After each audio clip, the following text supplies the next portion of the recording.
പറഞ്ഞ അനുസരിച്ച് പത്രത്തിലും പരസ്യം കൊടുത്തു. ഇനിയും കാത്തിരിക്കണമെന്ന് പറയുന്നതിൽ അർത്ഥമില്ല ഇൻസ്പെക്ടർ. ഞങ്ങളും മനുഷ്യരാണ്. ആത്മാർത്ഥമായി അന്വേഷിക്കാനല്ലാതെ അത്ഭുതങ്ങൾ കാട്ടാൻ പറ്റില്ല.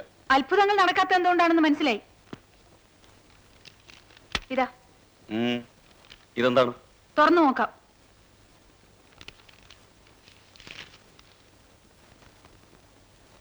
എന്റെ വക ഒരു ചെറിയ സമ്മാനം. പോരെങ്കിൽ പറയാം, മടിക്കണ്ട. നിങ്ങളെ ഞാൻ കുറ്റം പറയുന്നില്ല. നാടോടുമ്പോൾ നടുവ് എന്ന് പറഞ്ഞതുപോലെ കൈക്കൂലി ഇല്ലാതെ പോലീസ് സ്റ്റേഷനിൽ കാര്യങ്ങൾ നടക്കില്ല എന്ന് നിങ്ങളും ധരിച്ചിരിക്കും. പണം എനിക്കൊരു പ്രശ്നമല്ല ഇൻസ്പെക്ടർ. എനിക്ക് എന്റെ കുഞ്ഞിനെ ഉടൻ തിരിച്ചു കിട്ടണം. പണം നിങ്ങൾക്കൊരു പ്രശ്നമല്ലെന്ന് എനിക്കും അറിയാം. ഈ നാട്ടിലെ വലിയ പണക്കാരി, പണം കൊടുത്ത് ആരെയും വിലയ്ക്ക് വാങ്ങാൻ കഴിവുള്ളവർ. ഒന്ന് നിങ്ങൾ മറന്നുപോയി, പണത്തിന് വില കൽപ്പിക്കാത്തവർ ഈ നാട്ടിലുണ്ടെന്ന്. ഇൻസ്പെക്ടർ, ആ പണം എടുത്ത് ബാഗിലിടൂ.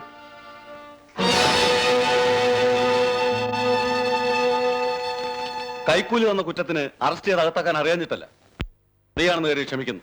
നിങ്ങൾക്ക് പോവാം. അന്വേഷണത്തിൽ നിന്ന് മറ്റൊന്നുകൂടി തെളിഞ്ഞിട്ടുണ്ട്. നിങ്ങളിവിടെ തന്നത് തെറ്റായ പരാതിയാണ്. ആരോ കുട്ടിയെ തട്ടിക്കൊണ്ടുപോയെന്നായിരുന്നു നിങ്ങളുടെ പരാതി. കുട്ടിയുടെ അച്ഛന്റെ കത്താണ്.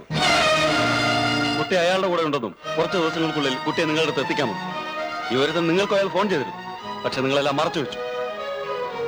ആരുടെ മുമ്പിലും തോക്കാൻ പാടില്ല എന്ന വാശിയുടെ പേര്, പണം കൊണ്ട് എന്ത് നേടാമെന്ന അഹങ്കാരത്തിന്റെ പേര്.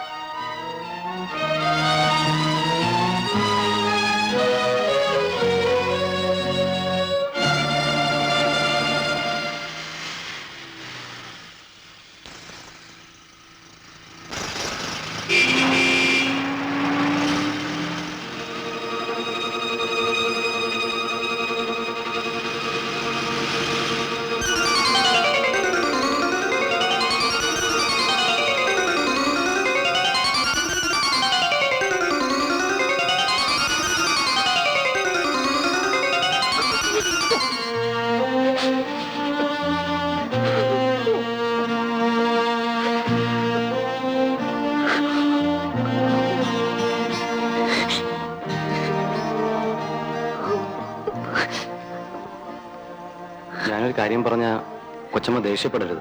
എന്താണ്? ആ ഇൻസ്പെക്ടർ പറഞ്ഞത് ഞാനും കേട്ടു. കൊച്ചമ്മ വിഷമിക്കരുത്. രശ്മിയെ കാണാതെ ഒരു നിമിഷം പോലും കഴിയാൻ എനിക്കാവുന്നില്ല രാമു. ഒരു അമ്മയുടെ ദുഃഖം അയാൾക്ക് എങ്ങനെ മനസ്സിലാവും? കൊച്ചമ്മയുടെ വിഷമം എനിക്ക് മനസ്സിലാവുന്നുണ്ട്. എനിക്കുമുണ്ട് പെങ്ങന്മാര്. അവരിൽ ഒരാളായിട്ടാണ് ഞാൻ കൊച്ചമ്മയെ കാണുന്നത്. കൊച്ചമ്മ ഈ കുട്ടിയെ വേണം, അത്രയല്ലേ ഉള്ളൂ. അത് ഞാനേറ്റു. നിന്നെ കൊണ്ട് എന്ത് ചെയ്യാൻ കഴിയും? പോലീസിനെ കൊണ്ട് കഴിയാത്ത പലതും ചെയ്യുന്ന ചിലരെ എനിക്കറിയാം കൊച്ചമ്മേ. ശരിയെന്നൊന്ന് മൂളിയാ മതി, നാളെ കുട്ടിയെ കൊച്ചയുടെ മുന്നിലെത്തി. നീ പറയുന്നത് നേരാണെങ്കിൽ അതിനു വേണ്ടി എന്തും ചെയ്യാൻ ഞാൻ ഒരുക്കമാണ്. എത്ര ലക്ഷങ്ങൾ ചെലവായാലും.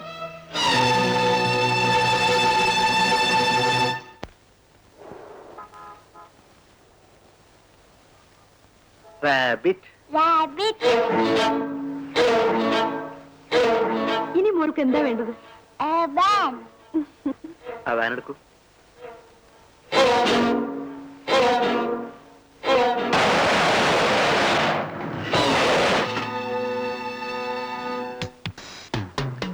രണ്ട് തവണ നമ്മൾ തമ്മിൽ ഏറ്റുമുട്ടി.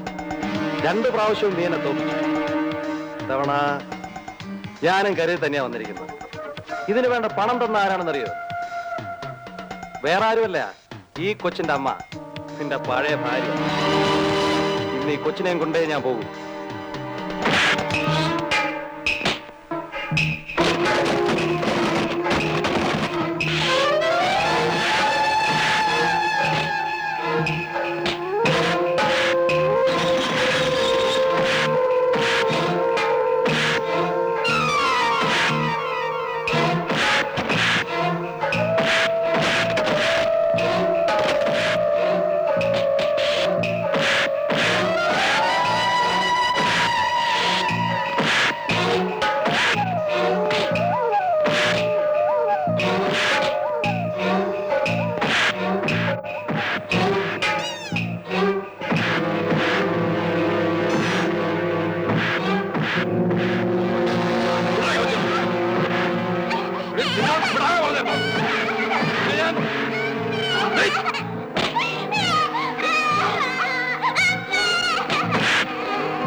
കൊച്ചമ്മേ, കൊച്ചമ്മേ, മോളെ മോളെ കൊച്ചമ്മ എവിടെ?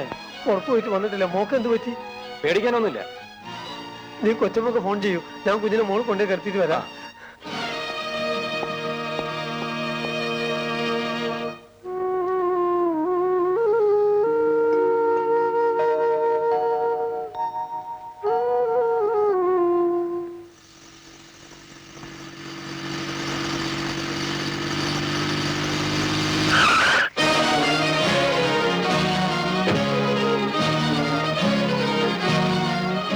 എന്റെ മോളെവിടെ? മോളിലുണ്ട്. രാമു പറഞ്ഞാ കൊച്ചമ്മേ, ജീവൻ പോലെ ചെയ്തിരിക്കും. നിനക്ക് വേണ്ടത് തരാം.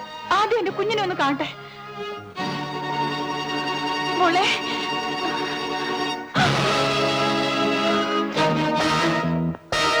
എന്റെ മോളെവിടെ?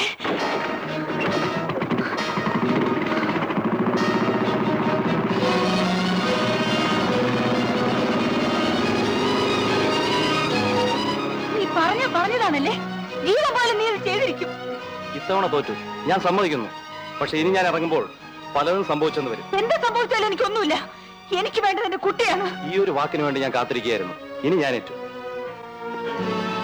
ആരും എന്നെ തോൽപ്പിക്കരുത്. എനിക്ക് ജയിക്കണം.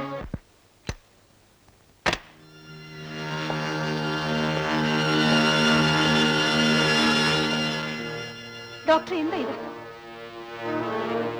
പ്ലീസ് ഡോക്ടർ, ഞാൻ അത്ര കാര്യല്ല. വേണ്ട ഡോക്ടർ, എന്നെ ഉപദ്രവിക്കരുത്. വേണ്ട. ആ! പ്ലീസ്, വേണ്ട ഡോക്ടർ, വേണ്ട. വേണ്ട. എന്റെ അടുത്ത് വരുന്നത് വന്നാൽ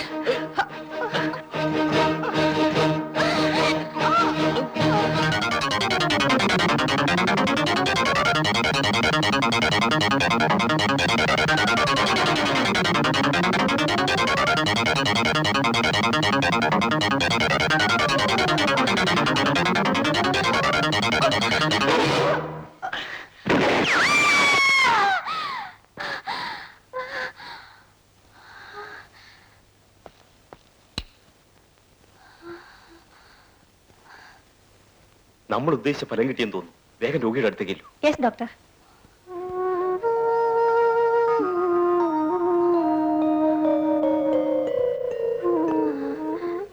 ഞാൻ എവിടെയാണ്? എന്റെ ചേട്ടൻ എവിടെ? എല്ലാം പറയാം. Hello, yes speaking. കൊച്ചിനെ ഒളിപ്പിച്ചു വെച്ചിരിക്കുന്ന സ്ഥലം ഞങ്ങൾ കണ്ടുപിടിച്ചു. വേഗം ചെന്നെ മോളെ കൊണ്ടുവാ. കൊച്ചിനെ കൊണ്ട് ഞാൻ എത്തും. പക്ഷേ ഏറ്റുമുട്ടലിനിടയിൽ അയാളുടെ ജീവൻ എന്തെങ്കിലും സംഭവിച്ചാൽ I don't care.